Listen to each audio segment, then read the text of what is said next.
doing these live shows. I'm thinking about doing it daily. And kind of just reaching and connecting with people that may be going through certain things in life. This question was actually posed to me last night during a live stream. As a matter of fact, somebody asked, and not verbatim. Like, I'm not gonna be able to really repeat everything that the person said, but they asked a question last night, and they were like, "How do you get over someone? How do you get over someone?" And I thought to myself, that's a really, really good question, right?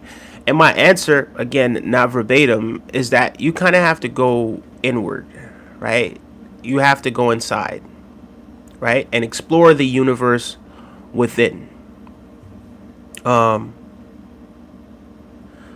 Because it's all good and well, like being in relationships, right? But for me, especially in this modern time, right? Like, that's really only a bonus, right? The love that people kind of extend toward you, that's really a bonus, right? That should always be just a bonus to the love that you have for yourself, right? The love that you have for yourself has to always outweigh like any other love that's around, period.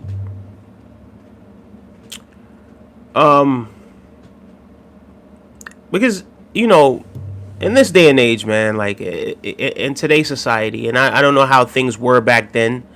I don't know if things were the same back then, but I do know that in today's society, like in terms of, you know, how people connect with each other, relationships aren't necessarily something that people kind of cultivate as much these days. I don't think relationships are people's top priorities. Or when I say relationships, I mean like a consistent, steady relationship with like one person, right? I think people kind of just at the drop of a dime. Like, let's say, for instance, if things aren't necessarily going the way how you want it to go, right? And not in every case, because in some cases, yes, you probably do need to move on. But a lot of times when people see that the relationship isn't going precisely how they want the relationship to go, then they start looking in the other direction, right? And then what's crazy is, like, even these days, people kind of have already other people in the stable, right? So it's not like you just go into a relationship and it's just you're focused on this one person. I think in the modern day, because, temptation is just everywhere, right? There's always something that appears to be, the grass always appears to be greener. It doesn't necessarily have to be greener, but it appears to be greener. So people might think to themselves, well, I don't really got to put up with this, right? So they don't ever, so not to say they don't ever, but we're not at a period in time where people are building foundations with one another, where people are kind of, toughing it out, right? With one another. Like, we're riding together. The devil promotes promiscuity. I guess that's one way to put it. But I mean, how you doing, chill edits? I guess that's one way to put it. But, we're all given free will. And yes, if figuratively, if you want to say kind of like how the media is, because there's a lot of things that I really don't agree with the media. Like, a lot of times I see where black American relationships talk. No, just relationships in general, man. Just people. And yeah, black America is a part of it. And all right, so even when we talk about culture, right? Like, there's a lot of things that happen in culture and how things are changing right now that's just poisonous to any society in general, right? Like, for instance, there's this culture among like drill rappers, right? With drill rappers that are dissing the deceased, disrespecting people that have already just died. Nah, y'all got the most problems. He said, nah, y'all got the most problems. I'm not entirely sure about that, but yeah. So it's like, these drill rappers are dissing the deceased, which really doesn't make any sense, because on a spiritual level, you have to understand that there are forces that are intangible that you may not be aware of, right? Because you're so fixated on the third dimension. You're so fixated on objective reality, right? That you neglect the subjective, that you neglect the intangible, and it's not that you don't know of it, because it's somewhere deep in your consciousness. It's somewhere deep in your human experience, right? Hello, namaste. How you doing? I'm gonna say your last name, Mishra.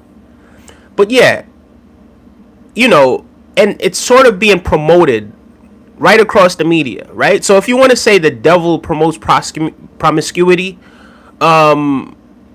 whoever's kind of in charge, like the people that are in charge of these things and kind of like pushing these things forward, I guess you could call these people the devil, or they're operating at that sort of frequency. Have you seen the "If You Were the Devil" speech? It opens your eyes. Maybe I got to take a look into that. Thank you so much, Mishra. I'm gonna say Mishra. If you guys haven't done so, please subscribe. The International Jews. I'm not entirely sure, right? I'm not gonna sit up here and point the blame at one particular group of people, because I feel like everybody sort of plays their part. Because if we got to the point where we're like, all right, certain things are just not acceptable. Like, I'm not gonna accept this trash. Like, you understand what I'm saying? And not to say that the music that they're making is trash, them expressing themselves, but there's certain aspects of that music that's just complete and utter trash, right? Because now when you're dissing or you're disrespecting this person's deceased relative, or somebody that you may have or may not have killed, somebody that you had a problem with, you're now disrespecting. Now they're out of sight and out of mind, right? But now you get on mute, you get on your track and you're disrespecting them, and that person has a mother, probably a sister, probably a father, probably, you understand what I'm saying? They have other family members that had absolutely nothing to do with anything that you guys had going on. Minute long. It's 3 minute long, but it will blow your mind. What did you say? If You Were the Devil's speech. All right, I might have to check that out. Read the brain rot, or I will. Okay, all right, chill edits. Yeah, but it's one of those things, right? So these people also have other people that love and care about them. Now, his mama got to hear about you talking about smoking him on a pack. His sister got to hear about that. Why? Because you guys were into it over nothing, over ego. Right? So now this is the legacy that you leave behind. Right? And it's dangerous because kids kind of grow up thinking that this is what they have to do in order to be successful. Can you do the thug shake? I do not know what the thug shake is. Borrow. Read the brain rot. Okay. Yeah, so yeah, these people also have family members. Right? And the family members that they left behind, not only do they now not have their deceased family member anymore that they could reach out to and talk to, but I mean, death, I don't believe that it all ends at death, right? I believe energy can't be created nor destroyed, right? But there's so many other ways to look at it. Like the people that are still here left behind that still kind of had that longing, right, for that physical presence, right? Because the physical part of you longs for the physical interaction with that individual. They no longer have that physical interaction with that individual. And here they are now listening to your diss tracks, and you disrespecting this dead op and this dead person and this, that, and the third. Right? With showing just a complete lack of empathy. Right? And it's like, I want to say animalistic behavior. Right? Just complete lack of empathy. You understand what I'm saying? Sure, alright, you guys are into it. That person's no longer here. Right? Go ahead and move on with your life now. What else is there to do? They're not here no more. right? And it just goes to show you energy can't be created nor destroyed, because even though they're not here, their presence still lingers. So now you feel the need to express that on a record where now you're going to go out and disrespect this person. It's where you get oiled. Okay, we're not going to get oiled up and do that right now. It's actually ridiculous. But yeah, I'm glad I read that in my head and not out loud. But yeah, it's just one of those things, guys. How you doing? I can't really read your name. I can't read your name. I'm a new subscriber. Thank you so much for subscribing. I really do appreciate that. Thank you very much for subscribing. But I think we kind of have to have standards. Not that we have to, but I would like us to have standards. I would like us to be accountable. I would like us to be supportive to one another. And I don't always want to talk about just black, right? Like, I get it. I understand the challenges that we face as black people. But I feel like the entire world has problems, right? There's problems in every sector of the world. It's not we don't live in a perfect, it's perfect in some sense, right? But to the ego, to the human experience, it's not perfect, right? And we see a lot of things. Sometimes we see things that are extremely tragic that happen, right? Sometimes you turn on the news and you can't believe some of the things that you see and read and hear, right? But these things are a part of the human experience. And I want to say it's rather unfortunate, but a part of me believes nothing happens for no reason. Everything happens for a reason, so to speak. You know what I mean? But yeah, man, I think in terms of relationships, I think from my own personal sort of experience, how can I put this? I don't like things that don't have substance. And when I say things that don't have some, like even human connections, I think all of my human connections should have some sort of substance. Like I don't want to just be with you just to be with you, right? I don't want to just be an empty interaction and then we just kind of move apart. Like if I keep you around me, then that means that there's something that I see in you. I see something in you, right? I see something in you, and maybe it's just me sort of painting this picture based on something that I want to see in you. Maybe this person maybe the potential that I see in you isn't really there, right? But a part of me sees something there. Whether or not I'm lying to myself, only time will tell. Yeah, that guy, we won't be doing that. Sorry, brother. We will not be doing that. But yeah, maybe a part of me sees potential in you. And then you're like, oh, you know what? I like this girl. I like her. I like her. I like something about her. And then you start to kind of fill in the blank. In your mind, you start to kind of fill in the blank. Right?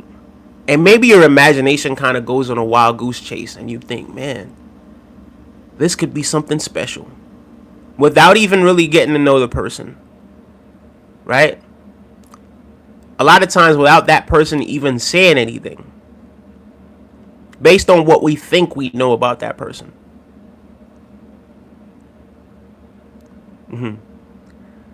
So based on what we think we know about that person, we now start to establish somewhat of a friendship or a relationship or a situationship. Right? And if you kind of rush the relationship too quickly, because of course, sometimes things do happen spontaneously. Sometimes you do meet someone and you have this genuine connection, right? That was just ordained and somehow it just happened. I won't dispute that. But also, I won't dispute that a lot of times those things happen and sometimes we can architect our own sort of what? The federal received. Listen, I'm not here to isolate any group of people. I think there's good and bad in every race, in every sector of mankind and every gender. We can't just group everybody. We can't just group people together in terms of, all right, boom, this race of people is this way. No, because again, the things that are the most powerful are intangible, right? It's the spiritual forces behind these things, right? And the energy behind those spiritual forces. But one doesn't exist without the other. Negative does not exist without positive, right? And does anything exist without consciousness? Does anything exist if I'm not here to interpret it? Right? So that's my thing. I don't want to isolate any group of people. This isn't going to be something where we hate on any group of people, because there's good and there's bad in every single group of people. The Jews understand the battle of your soul. Okay, I don't know what are you even saying. How do you arrive at these conclusions? Like, how do you arrive at that? Like, how do you know these things, right? And moreover, what's preventing you from learning these things yourself? Is jealous of your hairstyle. I don't know, man. This whole thing is just something I whipped up together. Yeah. He says I'm half Jew. Okay. Well, look, man. Listen, congratulations, bro. You know, that's cool. We wrestle not with the flesh but the spirit. Absolutely. Absolutely. That sums up everything, right? I think that's a verse in the Bible. Yeah, like guys. Yeah, it's the battle that we have is not against flesh, right? And I think what people fail to understand is, yeah, we look different on the outside, but we're all made up of pretty much the same things, right? Yeah, so I don't know if your ego sort of makes you feel like you have to kind of elevate yourself and look down on someone else. That's something kind of internal that you have to deal with. But having this human experience, you want to look at other people as extensions of yourself as well, because they are. Everything is just one thing expressing itself in different ways. Every single thing that you see is just energy expressing itself in a different way. And the eye see, the mind perceives. The ears hear, the mind perceives, right? So there's something inside of consciousness that's allowing us to perceive these things. So what we're seeing and what we're hearing and what we're tasting is just our perception of what it tastes like. You could sit here and eat fermented garlic, and other people are like, yo, that's absolutely the most disgusting thing in the world. Right? Because of your interpretation, you might think fermented garlic tastes good, but to another person that's disgusting. Pineapple on pizza. Pineapple on pizza. I put pineapple on my pizza. There are people out there that think that is absolutely disgusting. There are people out there that think pineapple on pizza is disgusting. Right? But the way how my experience, the way my consciousness, the way my mind interprets it, the way I feel energetically if I consume it, right? It tastes good. It tastes great to me. Right? But that's my perception of it. You know what I mean?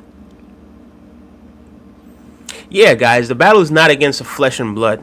It's not against flesh. What's going on, bro? What's going on, man?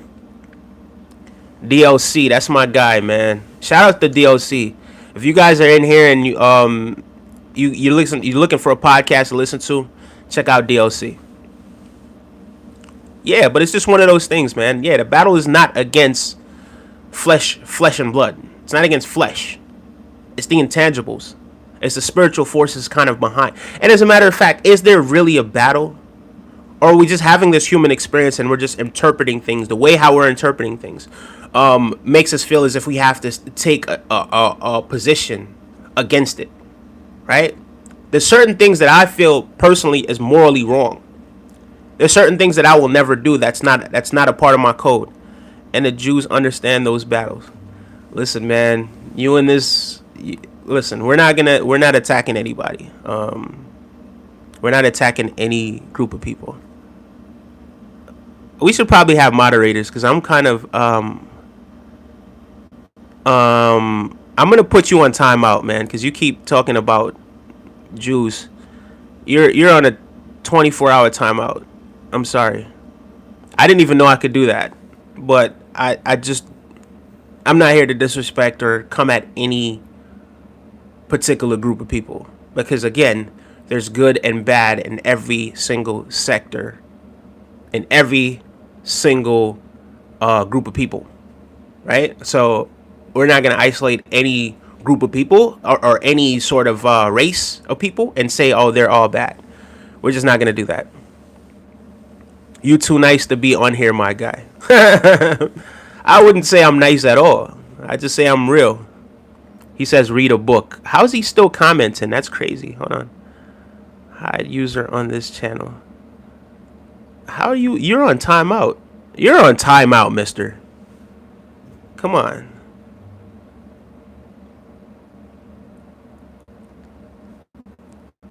Wait, okay, cool. Yeah, all those messages have now been.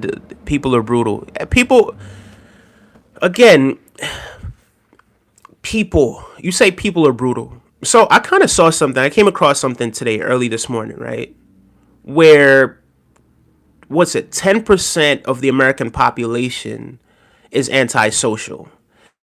These people are sociopaths, right? A percentage of these antisocial people are sociopaths.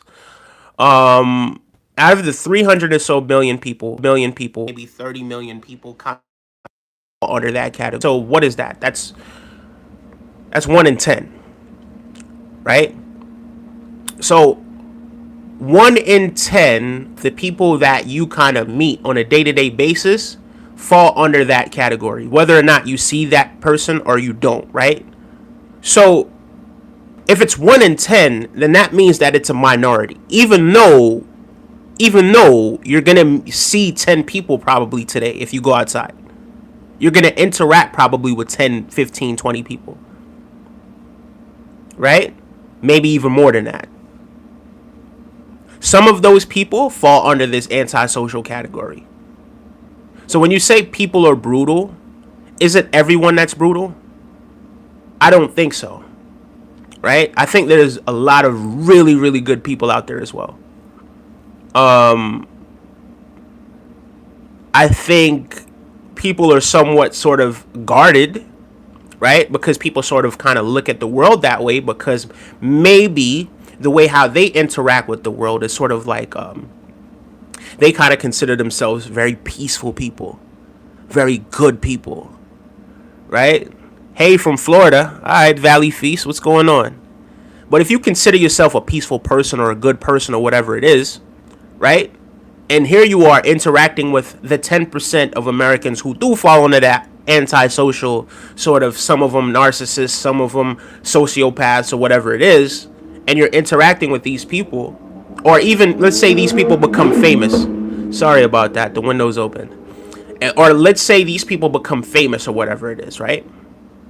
These people become famous and they don't necessarily change their behavior, right? And then other people are nodding along to it.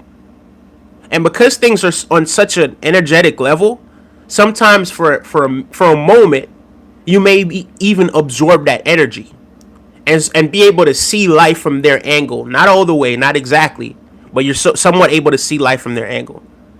But that doesn't mean everybody falls under the category of being wicked or brutal. I wouldn't say people are brutal. I would say a lot more people are passive. You know what I mean? God, I'm a good guy, not a nice guy. Exactly. Right? It's not about being nice. Because I guarantee you, if I'm in a situation and I got to protect my kid with my life, I'm going to protect my kid with my life. You understand what I'm saying? If I'm in a situation and I got to protect somebody that I really care about, I'm going to protect that person. And it doesn't matter about the, I'm not going to try to be nice about it.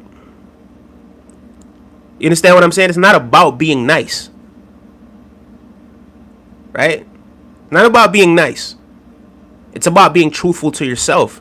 And it's about protecting those people that you love. It's about guarding them and making sure they're okay and protecting yourself. right? Because again, it's not a physical battle, spiritual battle. Because, all right, so in order for somebody to do something negative, in order for somebody to try to take your head off or whatever it is, it comes from somewhere first, right? There's something inside of them that gives them that thought, right? And then they feel as if they have to act out that thought or that impulse to do certain things, right? So again, if you could stop it at that thought, right, and maybe redirect that thought or redirect that. We all have negative or positive thoughts. What are you talking about? Well, right now, we kind of, there was somebody that kept on talking about. He kept on kind of blaming a certain group of people, right? For like basically all the wrongs in society, and I'm basically saying it's not a particular race of people. It's not a physical sort of thing, right? It's not, oh, those people over there, they look that way and they're the ones that are doing all of this stuff. No. It's not a tangible thing. It's not a tangible thing at all. I thought my link would work. What link? If you guys haven't done so, subscribe. Yeah, oh no, he was blaming the Jewish people. Right? He was blaming the Jewish people.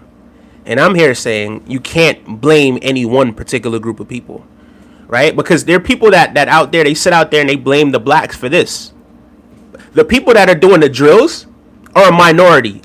They're a minority, right? Let's say in the whole entire city of New York. Actually, let's do it by boroughs, right? Let's say, for instance, Brooklyn, right? I don't know how many people Brooklyn have, how many millions of people Brooklyn have, but there's a minority of people.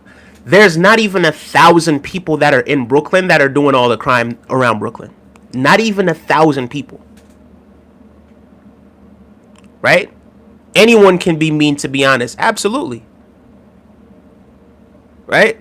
Anyone could do these things. Now, when you allow the minorities of these groups to lead the group, that's where it becomes a problem. When you blindly follow, because I think what the issue is most people are sheep. I think that's where the issue kind of comes up, because most people are actually sheep, right? Most people follow blindly. I think that's where the issue is. I think that's what, for me, that's where the disconnect is, right? Because if you're sitting here and you're following somebody blindly and you're allowing them to lead you, knowing good and goddamn well that what they're telling you to do goes against everything that's inside of you, that's where you become a part of the problem.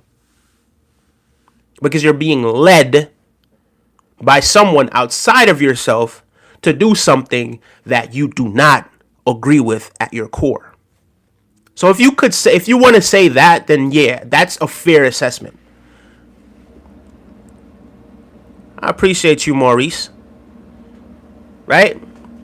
But we can't go out and say it's a very third dimensional thing, right? And it sort of isolates you. Again, we are not as different as we think we are, right? We're not as different as we were taught of. Sure, genetically, we might have come from a different sort of lineage, right? But we all kind of connect back to the same ancestors, whether or not you know it. At work, I can't tell you how many people be like, sorry, it's just the blind leading the blind here. So you know and still choose to follow. Exactly. Right, exactly. You just hit the nail right on the head. The blind leading the blind, but then you also choose to fall in line. An eye for an eye makes the whole world blind. Maybe. Unless you're the last person, right? Unless you're the last person in that in the world, right? Then you kind of just have one eye and everybody else is blind. But yeah, you're absolutely right with that though. An eye for an eye. You can't always sometimes you have to sit and process certain things, because yeah, negativity happens all the time. Sometimes negative stuff happens to me. I was just about to cuss just now. I don't want to do that. Right? Sometimes people, like, I've been in situations before. All right, so boom. When I was in my 20s, right? I'm in my early 30s, approaching my mid 30s now. I'm not going to tell you guys exactly how old I am. But when I was in my early 20s, when I was 19, when I was in my teenage years, I used to always fight, right? Not because I was so overly aggressive or anything like that. But I just did not know how to deal with people's disrespect. And I was kind of taught that, or conditioned, not to say I was kind of taught, right? But it's like how I felt on the inside. Like, I'm not going to allow you to disrespect me. I'm not going to allow this or that to happen, right? But then I started realizing, man, what am I really doing for myself if every time somebody says something or does something that I don't like, I react in this sort of way? Who's in control in that situation? If they're able to control my emotions that much, right, then I'm not in control of myself. So then the older or the more experience that you get, because it doesn't necessarily have to be an age thing, you start realizing, hold on. What's this doing for my life? Is this putting me in a better position now than I was before I got into this altercation? Is this helping me to reach my goal? Now, if your goal is to be a UFC fighter or a boxer or a rapper or something like that, maybe that's the path that you want to take. But for me, I think I want to take a path of just being more of a family man, being somebody that's able to help my family, being somebody that's able to, kind of reach out to the people, right? Talk to the people, relate to them. Being somebody that's more whole, somebody that experiences life in a different way. So because I want different things, I have to learn how to react and respond to what people say in a different way. So I'm not going to let every time somebody gets out of character that I'm going to have to get out of character too. Or maybe that's just them playing whatever character they're playing. I'm focused on what I'm focused on at the end of the day. He says, damn, bro, wish I had that mentality in a funk. To be honest, I hate everything. Laugh out loud. You know something, bro? I've been there. I'm going to tell you, I'm going to be completely honest with you and completely open. I've been there. Right? I don't look like everything that I've been through. And I don't carry myself as somebody that's been through certain things in my life. Right?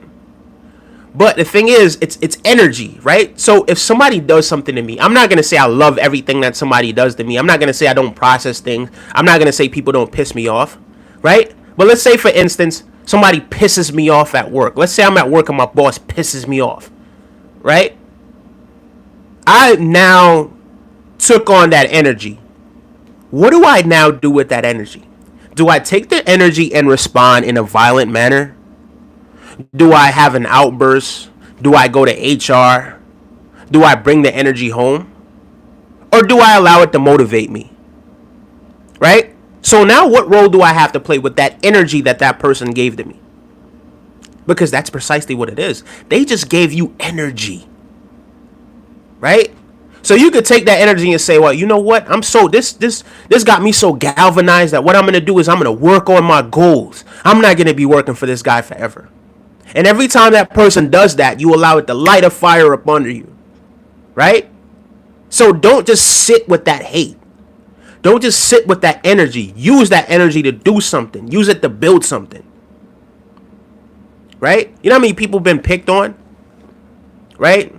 All of that sort of stuff. And they use that energy. Or like Michael Jordan, for instance. Look at Michael Jordan. You know when Michael Jordan was talking about, he took it personal?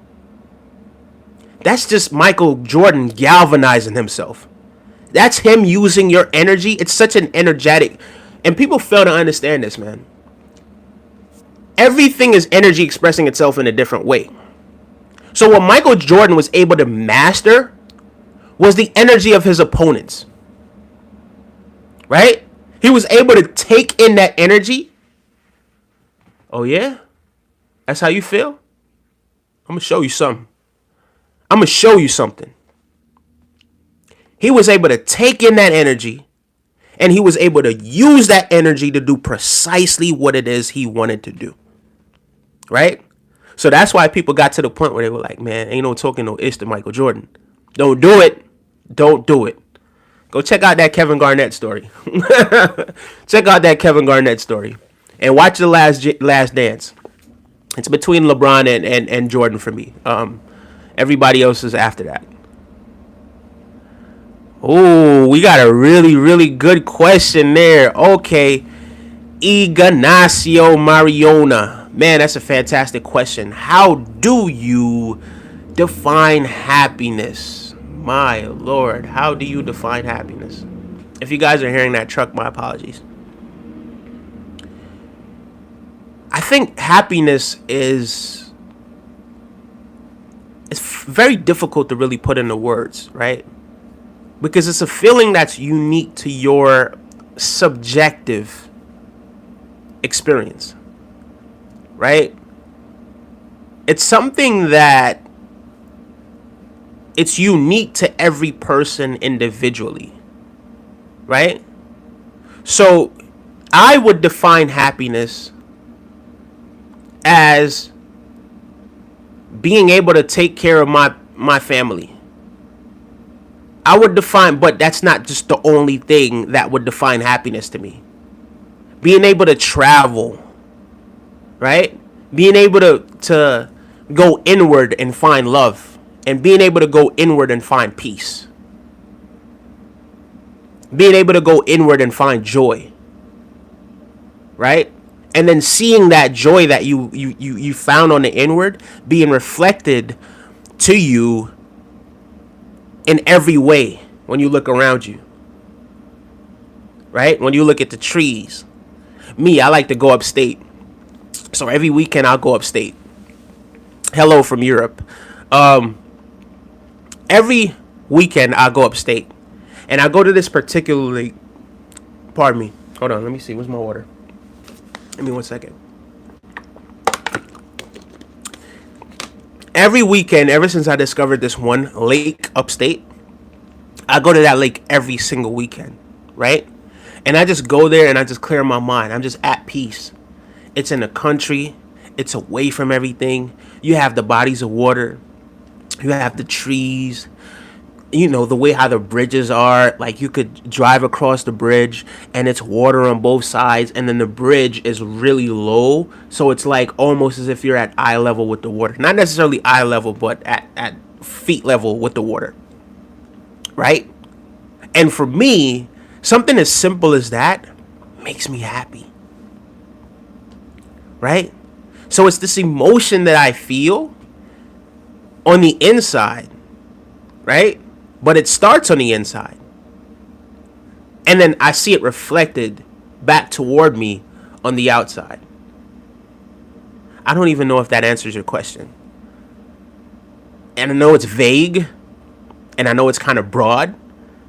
But some things are just going to be lost in translation because it's so difficult to really define. I can't tell you what happiness means to me. Right? But I could feel happiness when I'm in these situations. You know what I mean? Reserve your energy, brother. Reserve your energy. Oh, nah, for sure, man. You're absolutely right. But you still have to use some energy. Even if you just sit in a corner. But you're right. Preserve it. Preserve your energy. You're definitely right. Anyway, guys, I'm going to be doing these streams on a daily basis, man. On the weekends, I'm going to be doing it like twice a day. But I just want to find a time. I think I'm going to be doing it 11:30 p.m. every night on weeknights, right? And I think I'm just going to find like a time slot where I just do, you know what I mean, this podcast. Or I just do this live podcast. And I'm going to call it something. I just don't know what I'm going to call it yet. But it's been phenomenal hanging out with you guys, speaking to you guys, expressing myself, listening to you guys, hearing what it is that you have to say. If you're still in this room and you haven't done so already, please subscribe to this channel for more phenomenal content. One love, everyone. Have a phenomenal day. I love you all. Take care.